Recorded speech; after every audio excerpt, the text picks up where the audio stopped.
সুপ্রভাত বন্ধুরা। তো তোমরা কেমন আছো? আশা করি নিশ্চয়ই ভালো। আমরাও সকলে খুব ভালো আছি, সুস্থ আছি। যারা যেখান থেকে আমার ভিডিও দেখছো তাদের অসংখ্য ধন্যবাদ। যাই হোক, সকাল শুরু হয়ে গেছে, কাজকর্ম শুরু হয়ে গেছে। আমি প্রত্যেক দিন ঘুম থেকে উঠেই আগে বিছনাটা পরিষ্কার করে নিই। বিছনাটা পরিষ্কার করে নিলে ঘরবাড়ি এমনিই পরিষ্কার মনে হয়। বিছনাটা টান টান করে একদম সুন্দর করে গুছিয়ে নিলাম। আর সাদা চাদর না আমার ভীষণ ভালো লাগে, সেই কারণে সাদা চাদরটাই আমি বেশিরভাগ কিনি। হ্যাঁ, কাচতে একটু কষ্ট হয়।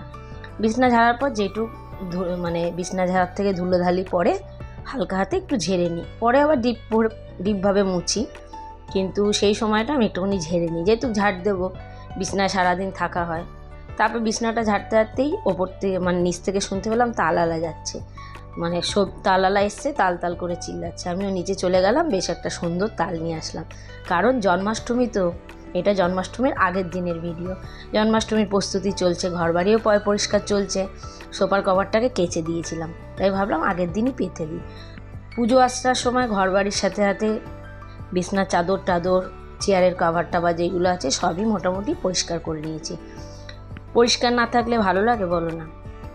সেই কারণেই। আর ভাবলাম এটা যেহেতু লাইট কালার, তো আমি কভারটা পেতেই দিলাম। বাচ্চারা আবার বসবে, নোংরা হয়ে যাবে।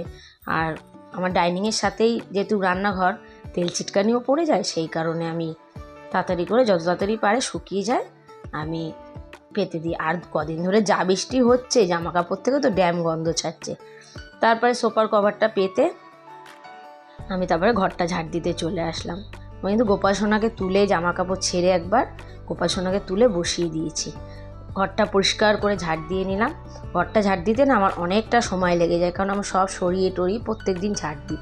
আর যেহেতু জন্মাষ্টমী, ফ্রিজটা ডিপভাবে ক্লিন করিনি। ওপর থেকে একটু ডিপ ফ্রিজে দেখো মাছ টাছ রয়েছে, আগের দিন অনেকগুলো মাছ নিয়ে এসছে, সেগুলো তো আর ফেলা যায় না। তাই জন্য ফ্রিজটাকে ভালো করে পরিষ্কার করে রেখে দিলাম। আর যা সব এক্সট্রা কিছু টুকটাক ছিল সেগুলো, যেগুলো দরকার রাখলাম, যেগুলো দরকার না ফেলে দিলাম। আর এই টিফিন কৌটোগুলোর মধ্যে কি থাকে বলো তো? আমার সব সবজি টিফিন কৌটো। এটা সবজিগুলো ধুয়ে পরিষ্কার করে এইগুলোর মধ্যে ভরে রাখি, বেশ ভালো থাকে অনেক দিন। যখনই রান্না করি তখনই ওখান থেকে একটু বার করে নিই। তারপরে ভাতটা বসিয়ে দিলাম। চালটা ধুয়ে রেখেছিলাম আগে, চালটা ধুয়ে ভাতটা বসিয়ে, ছোটো মেয়ে উঠে গেছে ঘুম থেকে, ওকে টিফিনটা দিয়ে দিলাম। আজকে দুধ চকোস দিয়েছি, আর ওর বাবাকে ছাতু মুড়ি দিয়ে দিয়েছি, নিয়ে গেছে।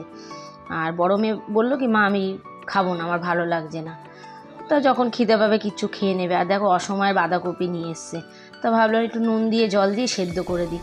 আজকে কিন্তু আমরা নিরামিষ খাবো, জন্মাষ্টমীর আগের দিন আমরা নিরামিষই খাই। তা এবার নিরামিষ দেখো 3-4 দিন চলবে।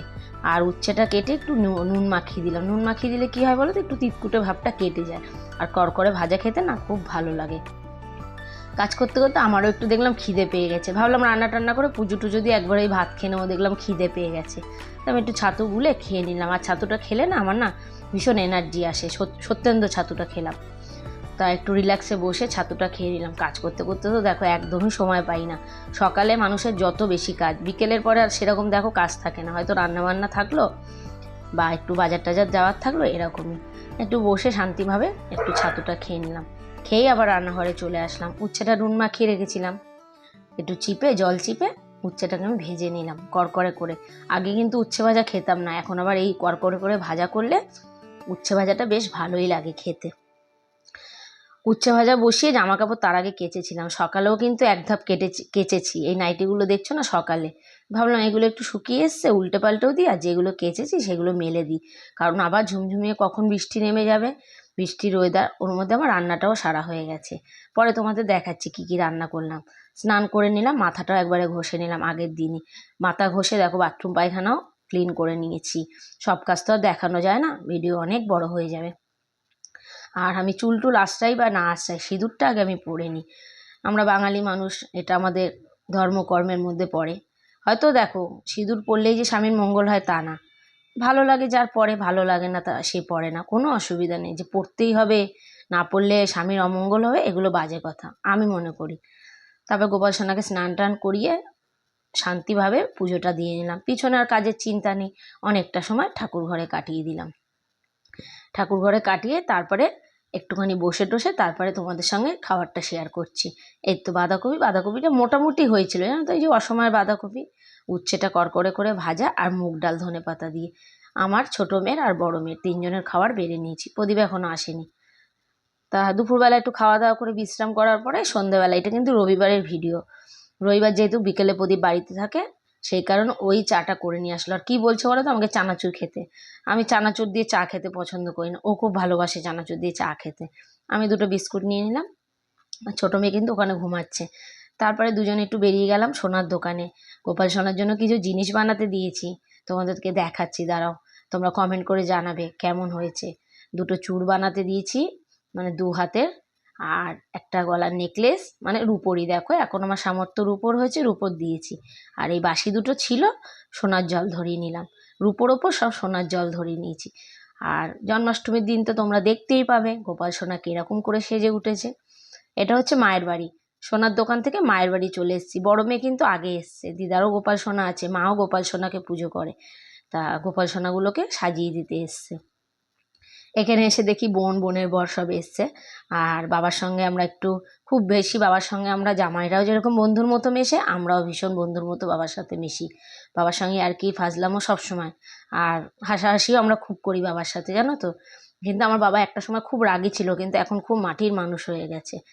তারপরে চলে গেলাম আমরা ডাললাপে, মায়ের বাড়ি থেকে একটু বসে মেয়েকে নিয়ে আমরা সব ডাললাপে গেলাম। আমার টুকটাক কেনাকাটি আছে, ওরা ওই দিক দিয়ে বাড়ি চলে যাবে। তারপরে হচ্ছে ম্যাঙ্গো লস্যি খেলাম।